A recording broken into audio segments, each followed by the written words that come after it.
Hello guys, আসসালামু আলাইকুম। তো আজকে আপনাদের জন্য নিয়ে এসেছি যারা নতুন নতুন রান্না শিখছেন তাদের জন্য একদম সহজ উপায়ে কীভাবে রোস্ট তৈরি করবেন সেটাই নিয়ে এসেছি। তো চলুন রেসিপিটি দেখে নেই।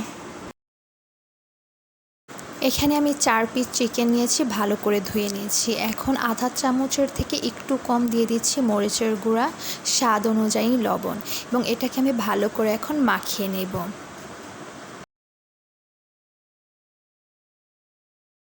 মাখানো শেষ হয়ে গেলে আমি একটা ফ্রাই প্যানের মধ্যে আধা কাপের মতন তেল দিব। তেলটা ভালো করে গরম হয়ে গেলে এর মধ্যে আমি চিকেনটা দিয়ে দিব।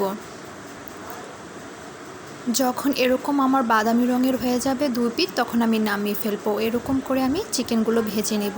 এখন চলুন মশলাটা তৈরি করে নেব। যেহেতু আমি 4টা চিকেন নিয়েছি সেই অনুযায়ী মশলা তৈরি করে নেব। এখানে আমি 1/2 কাপের মতন টক দই দিয়েছি, 3 টেবিল চামচ কাজু বাদাম বাটা,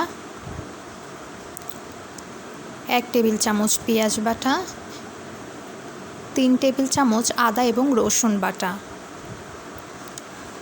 এবং আধা চামচ জিরা বাটা, এবং 2 টেবিল চামচ রোস্টার মশলা, 1 টেবিল চামচ মরিচের গুঁড়া, আধা চামচ মুরগির মশলা, এবং আধা কাপ পানি দিয়ে আমি পেস্টটাকে ভালো করে মিক্স করে নেব। আমার মিক্স হয়ে গেলে এখানে স্বাদ অনুযায়ী দিচ্ছি লবণ। এখন একটি কড়াইয়ের মধ্যে আমি আধা কাপ তেল দিয়েছি, 3টা লবঙ্গ দিচ্ছি আর 2টা তেজপাতা। এখানে 1 কাপের মতন আমি পেঁয়াজ দিয়ে দিচ্ছি। আমার পেঁয়াজটা আমি ভালো করে নেড়ে নিব এবং ভেজে নিব। যখন এরকম বাদামি রঙের হয়ে যাবে তখন আমি এর মধ্যে পেস্টটা দিয়ে দিব। পেস্টটা দেওয়ার পর এখানে আমি আধা কাপের মতন পানি দিয়ে দিব। দেওয়ার পর এটাকে আমি ভালো করে 5 থেকে 6 মিনিটের মতন কষিয়ে নিব, যাতে মশলার গন্ধটা চলে যায়। আমার এরকম উপরে তেল ভেসে আসলে এর মধ্যে আমি 4 থেকে 5টা কাঁচামরিচ দিয়ে দিব। এটা আমার কষানো হয়ে গেছে। এখন এর মধ্যে আমি চিকেনগুলো দিয়ে আমি আরও 2 মিনিট এটাকে ভালো করে রান্না করব।